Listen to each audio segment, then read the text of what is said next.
بسم الله الرحمن الرحیم. خوږو کتونکو نور زمان مسخرین دا وخت کې په شاهي امن پارک کې موجود یو چرته چې د قدرتي حسن نه مالامال سیمه ده.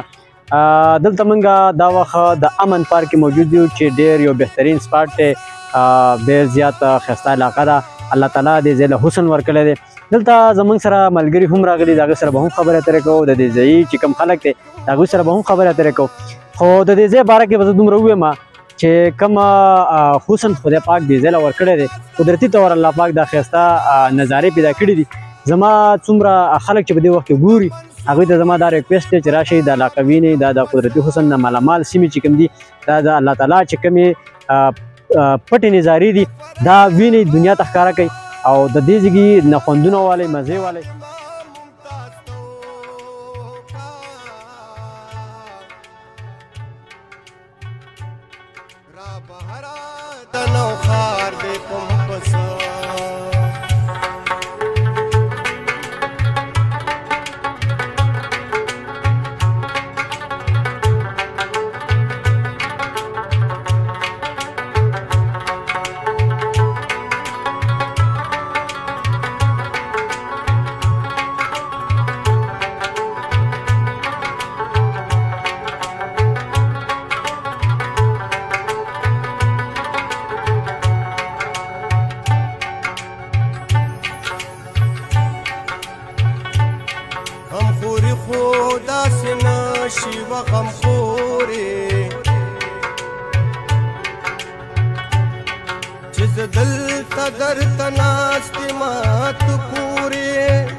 روډونه ډېر خراب دي، د خلک په خپل مدد په خپل اطلاعات باندې روډونو کې بیلچو باندې خاورې ماورې اچوي. د حکومت طرفه څه توجه ورته نشته. یاره دې روډونو باندې لږ کار مار وکړي، ځکه چې د حکومت توجه ورکول غواړي دې شاهي پارک ته. دا ډېر زبردست دی ځکه چې الله پاک دلته قدرتي حسن جوړ کړی دی. او بله دا ده چې دلته پکې زیات کمی پکې د سهولیاتو دی. ټورسټ چې راشي دلته هغوی ته سهولیات نشته، نش برابر دي. ګنې قدرتي حسن ډېر زیات دی. خلک ملنجبي او سوات طرفونو ته ځکه ځي چې هلته سهولیات دي، هلته هوټلې دي، هلته روډونه دي، هلته دنیا مرات هلته روان دي. نو زه دلته د خپل امیانګانو نه امپیاګانو نه موجوده سیټ اپ نه دا درخواست کوم چې تاسو د جندول شهي کې چې کوم پارک دی نو دې له خصوصي توجه ورکړئ، د دې د روډونو دلته د دې سہولیات ورکړئ. نو دلته به ډېر زیات ټورست دلته راځي او دلته به دلته چکر او خوندونه چوتئ.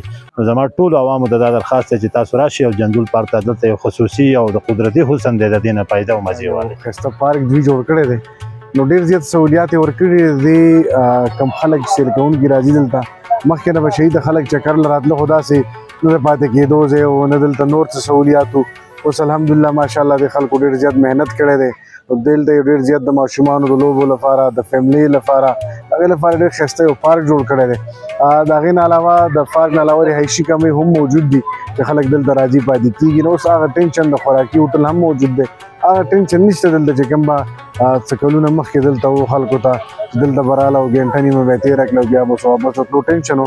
اوس دلته رهایش دلته پاتې کېدی شي، خپلې فیملی هم د ځان سره شي راوستی او ډېر به ښه دغه سره سہولیات دلته موجود دي، فایده کېږي. د روډونو لږ ډېره مسله شته خو انشاءالله امید ده چې دغه مسله به هم زر ته زره حل شي. باقي شهي زما چې څونه جندول د سیمې خلک دی نو زما هغوی د خصوصي ریکویسټ دا دی چې دا خلک د دلته راشي. دا زموږ خپل د جندول علاقې خپل یو سپاټ دی، دا د کامیاب کړي. سیل کوونکي چې څونه سیوا دلته راځي انشاءالله دونه به دا زموږ د دې دا کوم سپاټ چې دی نو دا به پروموټ کېږي.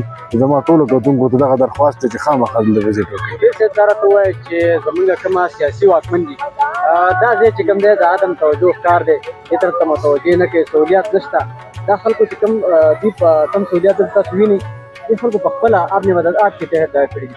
څه به حکومت نه څه غوښتنې کوي؟ اصل کې داسې چې کله یو داسې ټوریزم سپاټ جي نو هغه کې خامخا سټارټ نه مسلې حکومت هم توجه هغې ته خاص نه یا نور مسلې مسایل وي. خو بهرحال اوس توجه دې طرف ته شوې ده او تاسو ګورئ چې دلته کوم زمونږ د علاقې اے سی یا دغه شان نور کوم میلمانه خلک چې اکثر هغوی هم دلته وختن فوختن دلته وزټ کوي. اوس به انشاءالله امید زموږ دا دی چونکې اوس خو داسې نګران حکومت چلیږي، داسې څوک شته هم نه چې هغې نه څوک مطالبه وکړي. البته بلدیاتي سیټ اپ شته دی، هغوی نه موږ دغه مطالبه کوو چې هغوی څومره د دې علاقې د پروموټ کولو لپاره دې علاقې د ترقۍ لپاره خپل کردار شي ادا کولی پکار ده چې هغه ادا کړي. وایي چې کتل غزل غزل کړي او خندا غزل غزل کړي، چې کتل غزل غزل کړي او خندا غزل غزل کړي، د یار خو چې سړی هر ادا غزل غزل کړي. او یارانو که زما په دعاګانو باندې کېږي الله خو دې دا ټوله پښتونخوا غزل غزل کړي.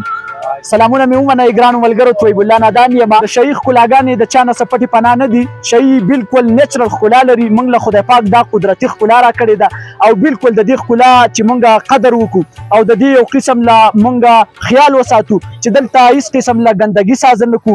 دلته کې چې موږ څه قسم له خوراک کوو یا څه قسم له ځان سره څه مواد راوړو نو په کار دا باید چې بیا موږ د ځان سره کم شاپر یا څه راوړي نو چې بیا کم خوراک وکړو نو چې هغه خوراک یعنې ګندګي سازه نه کړو، هغه په شاپر کې واچو یا یې ډسبین ته واچو یا داسې خوشی ځای وګورو چې هلته کې موږ هغه کچره ویسو او د وطن هغه ښکلا موږ خراب نه کړو په ګندګۍ باندې. نو زما پکې دغه پیغام شو. نور ملګري ویډیو بلاګ راسازئ خو زه تاسو ته دغه پیغام هم لرم چې تاسو هم شهي ته راشئ، دیر ته راشئ. دیر یعنې یو قسم لا په هاسپټیلیټي باندې یادېږي، په میلمستیا باندې او دغه شانتې شهي او زما دیر ډېره ښکلا لري. نو تاسو هم را چکر شئ، چکر را ولګوئ او د شهي او د دیر د ښکلاګانو نه بلا مزې واخلئ. جانان زما پسر جانان دے او که زه پرېږدم د کوڅو ملنګ بشنا ما وی یوازې زما یارې که یارې او دا اختر ټالې هر سړی د زنګوینه او جانانه لاړې اسماني شوې او اسمان چې ځمکې له راځي قیامت به وینه تا ماته سوې زما هیر شو که هیر شو ما تا هغه خبره بیا وکړه مینه او راوړه ماله ګل ګل ګل او راوړه ماله ګل ګل ګل ولګې د نان ور په چنارونو ولګې د نان ور په چنارونو او راوړه ماله ګل ګل ګل او دا ته چې زما په چا سپارې په هاي او ما په دې ننګ خلکو مسپاره مینا دا ته چې زه په مخ دې خاشه او که خشه او ما تا ګړی په ګړی مه وایه چې زه ما ډېره